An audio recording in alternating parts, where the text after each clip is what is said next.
Israel's defense minister said this morning he's ordered attacks on, quote, symbols of the regime in Iran. He said one of Israel's goals is to destabilize Iran's religious leadership. Israel's military says that overnight, more than 50 of its fighter jets flew non-stop over Iran's capital, Tehran, hitting nuclear-related locations and missile production sites. We are now more than a week into this war, and Iran's air defense systems are in tatters. Is it possible that the Iranian regime could collapse because of this conflict? Yeah. The regime is weakening. Yeah. Kawsa Fatahi is a leader in one of Iran's outlawed opposition parties, living in exile across the border in Iraq. Her group represents the Kurdish ethnic minority. Iran's government considers them a terrorist organization. They want to topple the Iranian regime, and Fatahi told us American airstrikes might help that. But she does not want Israel or the US to engineer regime change. We don't want their boots on the ground, obviously. You want to rebuild your country yourselves. You don't want America to do it for you. We don't want a made-up state.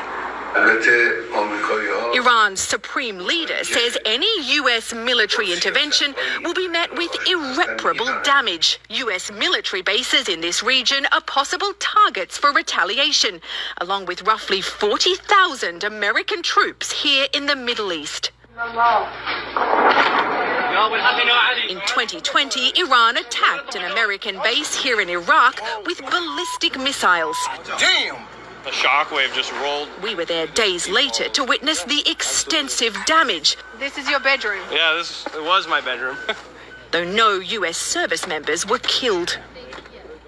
But now Israel has superiority in Iranian airspace, using it to take out missile sites and drones. We don't know what a weakened Iran may be capable of.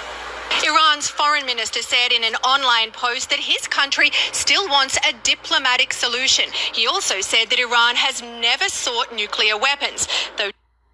If it were to happen, though, that Israel assassinated Ayatollah Ali Khamenei with US assistance, how would Russia react? Very negatively. Very negatively. We will strongly disapprove it. Would it prompt any action? Well, actually, it will lead to an action coming from inside Iran. Iran's society is very well organized and very well consolidated, and it will lead to the birth of extremist moods inside Iran. And those who are speaking about that, they should keep it in mind. They will open the Pandora box. Program is going to be destroyed.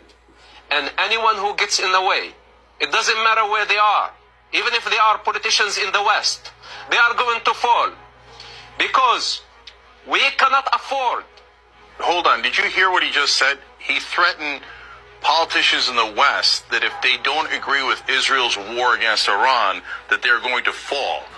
And remember, he's an Israeli agent. Are you saying Israel will murder politicians in the West or get rid of them politically through bribery or whatever else? What do you mean the politicians in the West will fall if they don't agree to back Israel's war against Iran? Yeah, we will not vote for them anymore. Oh, well, you don't vote for them now. You're not in our country. What do you mean the politicians will fall?